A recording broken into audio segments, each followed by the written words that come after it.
என்னது? நம்ம ஆயிரக்கணக்குல காசு குடுத்து வாங்குற ஸ்மார்ட் போனை விட ஒரு கோழி பெட்டரா? என்னப்பா சொல்றீங்கன்னு கேட்கிறீங்களா?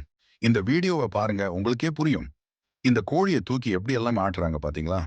மேல, கீழ, இடது, வலதுன்னு எப்படி திருப்பினாலும், அதோட உடம்பு தான் ஆடுதே தவிர, அதோட தலை மட்டும் அப்படியே ஒரே இடத்துல ஸ்ட்ராங்கா நிக்குது பாருங்க.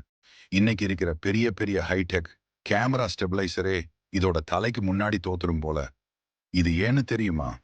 கழுகு, ஆந்தைன்னு மத்த பறவைகளுக்கெல்லாம் இருக்கிற அதே ஸ்பெஷல் பவர் தான் இந்த கோழிக்கும் இருக்கு. நம்மள மாரி பாலூட்டி விலங்குகளால கண்ணை மட்டும் தனியா உருட்டி பார்க்க முடியும். ஆனா கோழிகளுக்கு கண்ணை அப்படி திருப்ப முடியாது. அதோட கண்ணு தலையோடயே பிக்ஸ் ஆகி இருக்கும்.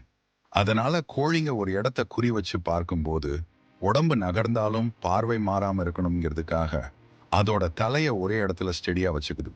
உடம்பு எந்த பக்கம் திரும்புதோ, அதுக்கு ஆப்போசிட் சைடுல கழுத்து தசைகளை இயக்கி தலைய பேலன்ஸ் பண்ணிக்குது. இத டெஸ்ட் பண்ண விஞ்ஞானிங்க ஒரு இருட்டு அறையில வச்சு செக் பண்ணி பார்த்தாங்க. வெளிச்சமே இல்லாதப்ப கூட கோழிய எப்படி திருப்பினாலும் அதோட தலை மாறாம அப்படியே ஸ்டெபிளைஸ்டா இருந்துச்சாம். இயற்கையோட கேமரா ஸ்டெபிளைசர் டிசைன் உண்மையிலேயே வேற லெவல் தானே.